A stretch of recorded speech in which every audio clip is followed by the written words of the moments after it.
This application is a teaching tool offering users practical training of the canine and its physiological systems. On the landing page, you will see the canine specimen as well as 10 different physiological systems to work through.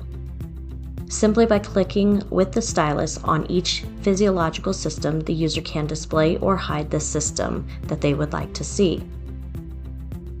Using the back button on the stylus, the user can dive deeper into the content to dissect each individual part and reinforcing this experience with a specific vocabulary and definitions.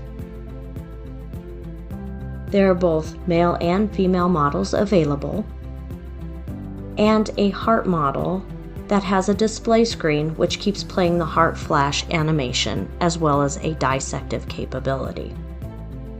By creating an immersive learning experience, the virtual canine anatomy application is used to better prepare students to take industry certifications and join the workforce.